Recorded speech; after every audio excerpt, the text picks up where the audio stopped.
Right, before we start sewing, we need to select our stitch, and we'll do that with our stitch selector dial. And when we select a stitch, you'll know that it's on the right area when you feel it click into place, and it will line up with this little bump above the dial.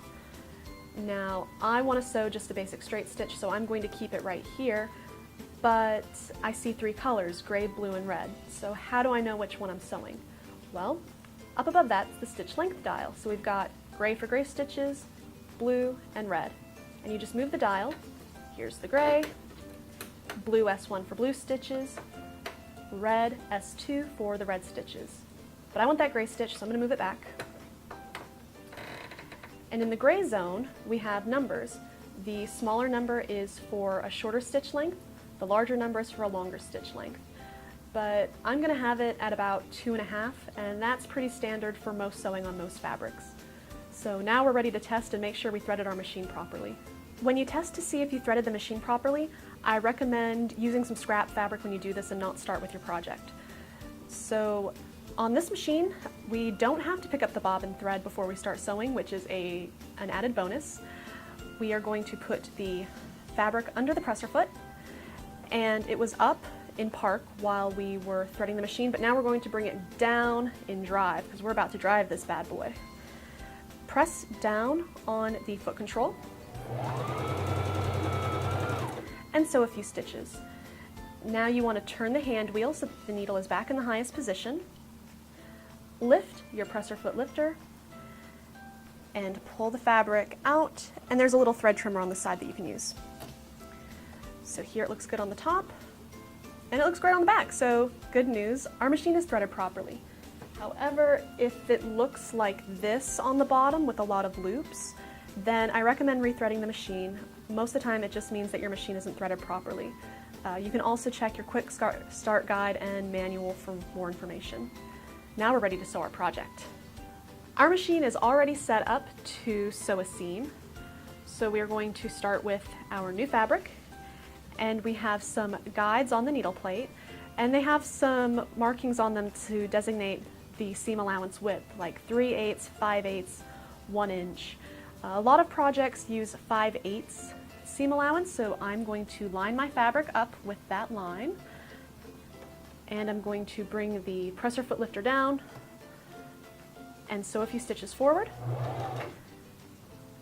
Turn the hand wheel towards me to bring the needle in the highest position, and now I'm going to sew in reverse to lock the stitch in place. So I'm going to push the reverse lever and hold it. Sew back a few stitches.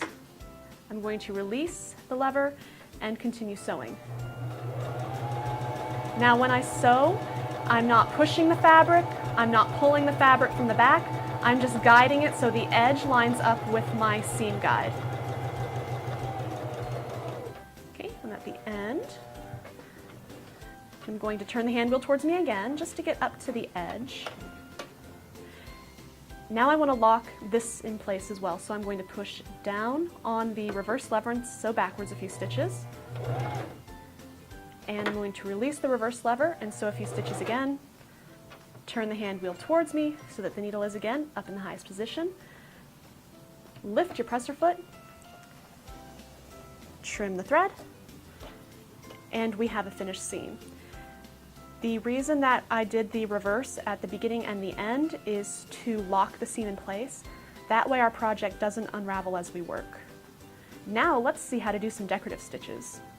So to select a decorative stitch, I'm going to come back to my stitch selector dial, and I'm going to line it up with this one right here because it's got three pretty cool designs.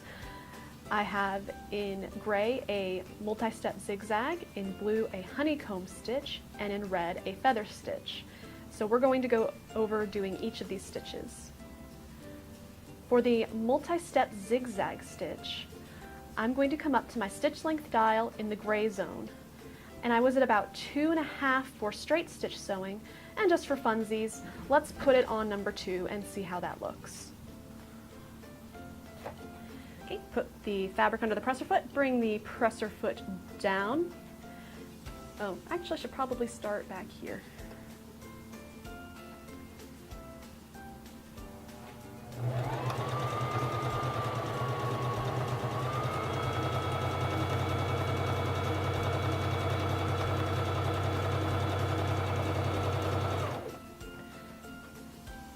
Turn the hand wheel so that the needle's in the highest position. Lift the presser foot lifter and pull out the fabric. Okay, now I want to sew a honeycomb stitch, and that stitch is in blue. So I'm going to come back up to my stitch length dial, and I'm going to line it up so that I see the blue S1, so blue and blue. Now I'm going to sew the honeycomb stitch. Bring down the presser foot lifter and begin sewing.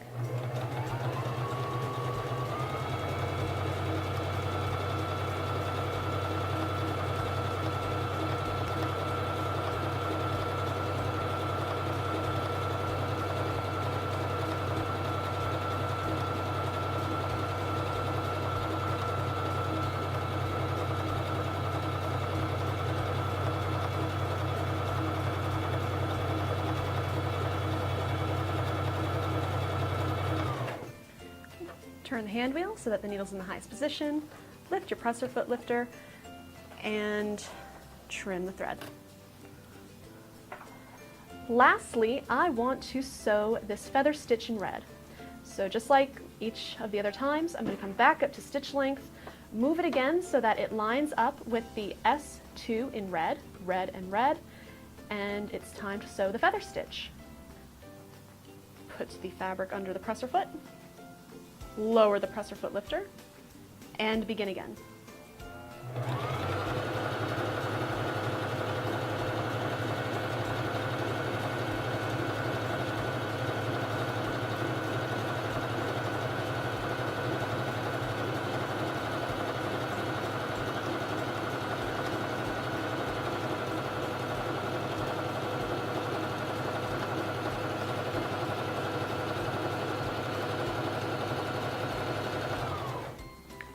Turn the hand wheel again so that the needle is in the highest position. Lift the presser foot lifter and trim the thread tail. And there we have 3 decorative stitches, all on the same point on the stitch selector dial, but with varying stitch length settings. Now I want to go over how to do a zigzag stitch, because a zigzag stitch is very versatile and can be used in a wide array of applications. So I'm going to go back to my stitch selector dial and move it to this area where there's only this gray zigzag that goes from little to big.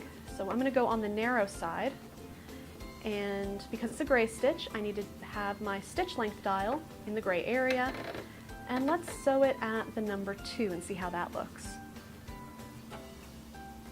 Lower your presser foot and begin sewing.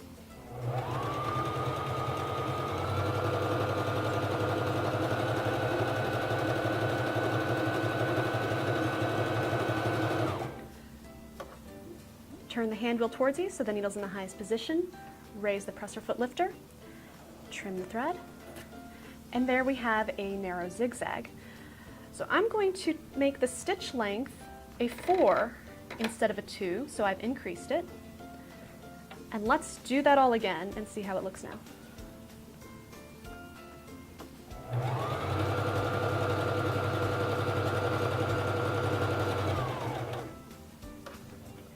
Turn the hand wheel, needle in the highest position, raise the presser foot lifter and trim the thread.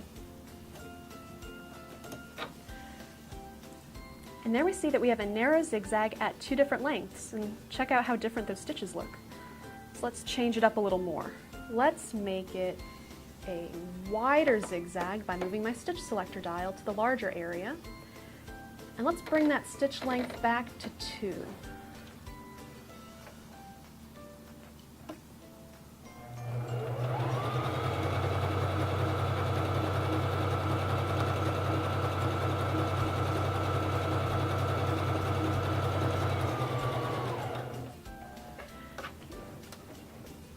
Turn that hand wheel towards you so the needle's in the highest position. Raise your presser foot lifter, trim the thread. And now I want to increase the stitch length on that to a 4. Let's see how that looks.